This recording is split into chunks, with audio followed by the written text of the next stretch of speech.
Hello, everyone. Hi, Audrey. I'm so sorry. My internet was a little bit slow, but everyone, welcome. This is Audrey. He is the Global Head of AI Technology Risk at BNP Paribas, and he'll be chatting to us about predictive forecasting with AI. So with that, Audrey, please take it away. Thank you. I hope you can see my screen. So if you can confirm, Natasha, you can see my screen. We actually cannot see your screen. Okay.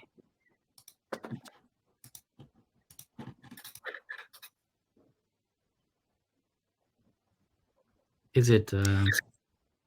It is not showing. So at the bottom of your screen, next to leave stage, there should be a box with an arrow. If you click that, that should allow you to share your screen. Yes, indeed. So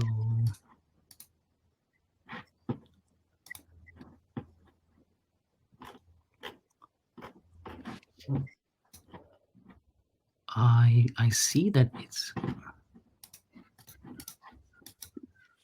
it's still the same. You can't see the screen, or Yeah, it's still the same, unfortunately.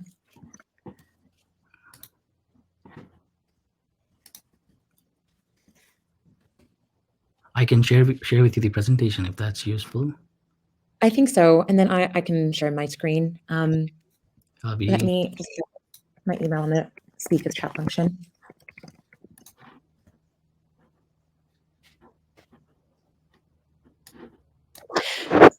Audrey, just email me your presentation and I will get that for you. Sure.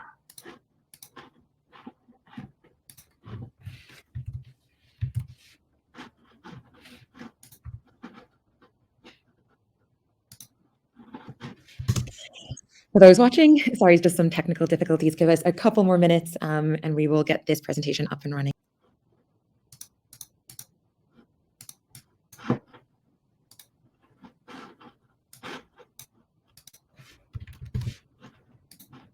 Thank you. I've sent it to you.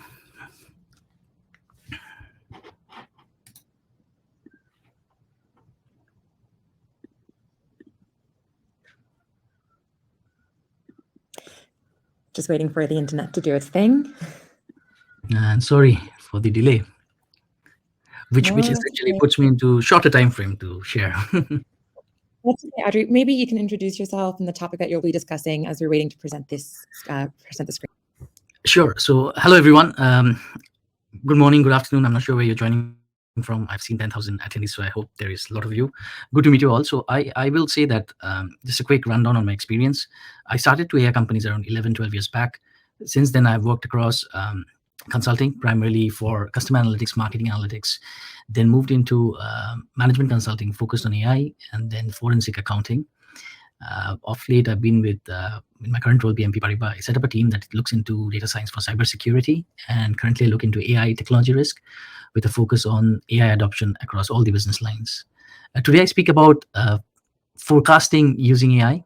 I'll focus on financial forecasting, and the reason I think this is a bit different to the current craze with generative AI, and the reason I think this is an interesting topic to share is we still have this need, and in a sense, the domain of financial forecasting is prone to errors.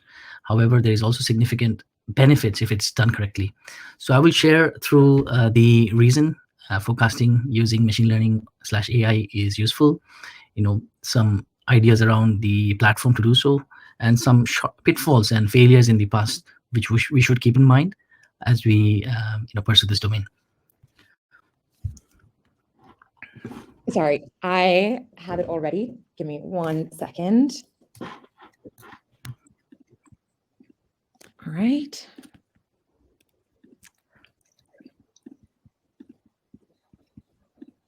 All right, can you see that?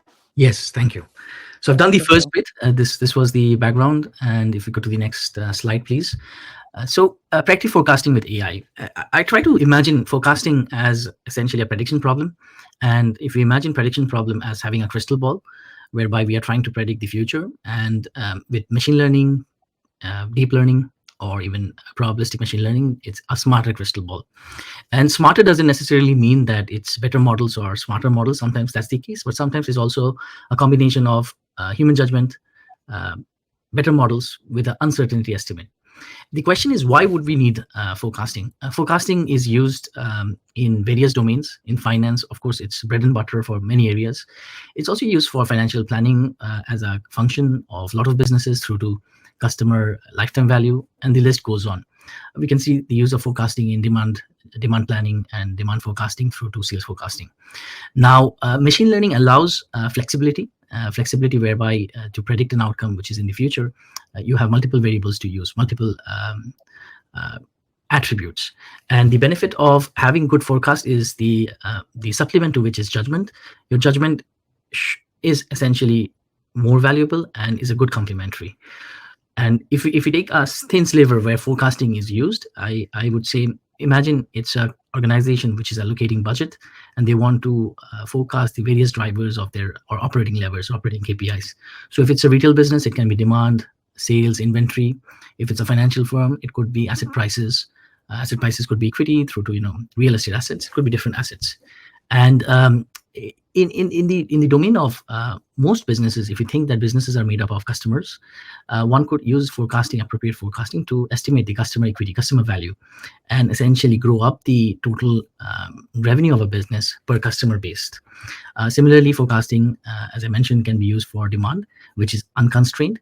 Usually forecasting sales is constrained because there are supply chain issues, but forecasting demand is not constrained, and it's used extensively in the retail domain. So if I go to the next slide, so keeping the smarter crystal ball on mind, if we go to the next slide, please.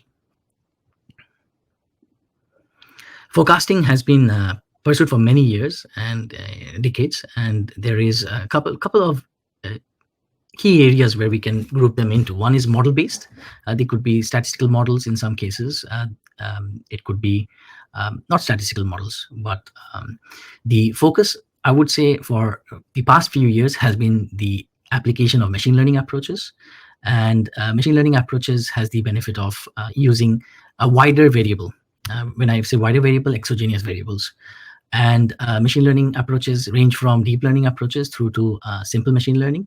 Quite a lot of these approaches don't make sense in the financial domain because of noisy data or heavy tail distribution.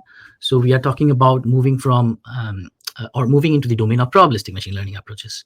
I have an image there which is quite small. If you see that the orange part is the forecast of the future, you can imagine this can be asset prices, can be demand, and in the orange part, there is always an uncertainty of the model errors.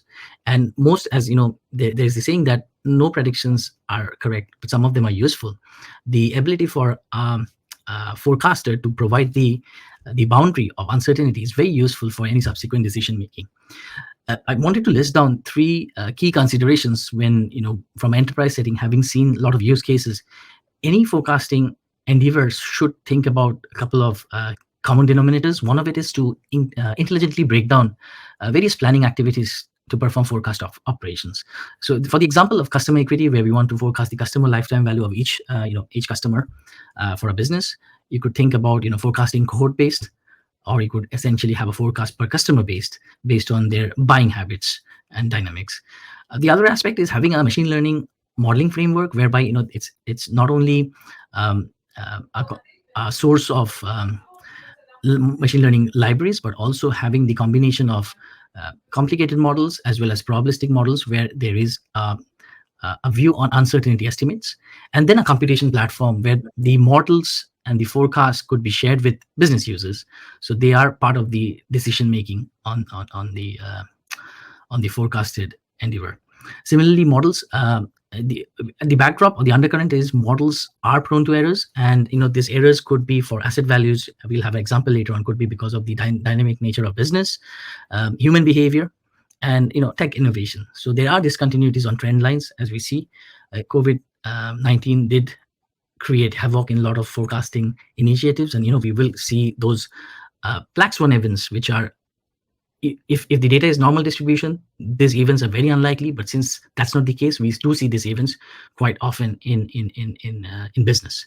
So if you go to the next slide, I have an example of FP&A, which is financial planning and analysis. I think you can consider this example for revenue ops, where we are talking about having a tap on the revenue side of a company.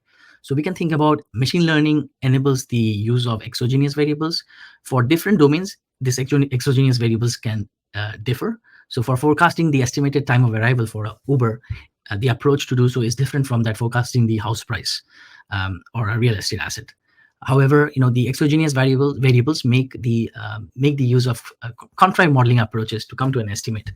The other aspect is interpretable, whereby I mean the approach of probabilistic machine learning allows for uncertainty to be baked in to any estimate, and that gives a view to the risk.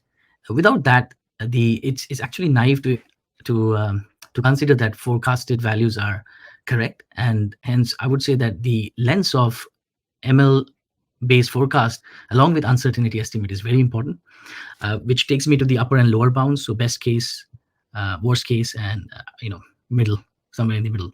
The other one is backtesting. It's used a lot in finance, backtesting to measure the forecast error to real data, and then the moving from there to building a trust, a common analytics translation between business users of how to use the forecast and how to challenge any ML based forecast that has been used for decision making. And then finally, the continuous improvement of data scientists being involved to fine tune the forecasting approach, try different models. So I think the technology platform for this is our data science capability, our workbench, you may say, or a platform that allows the different modalities of forecasting.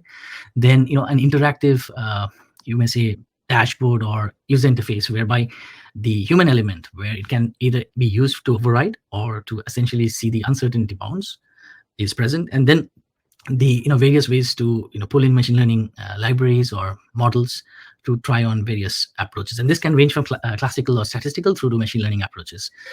If you go to the next slide, I'm taking the continuity from the last slide to AI forecasting platform, and this platform has the ability to scale up based on the data resources in play. And cloud platform, I think, is nowadays are able to assist in that.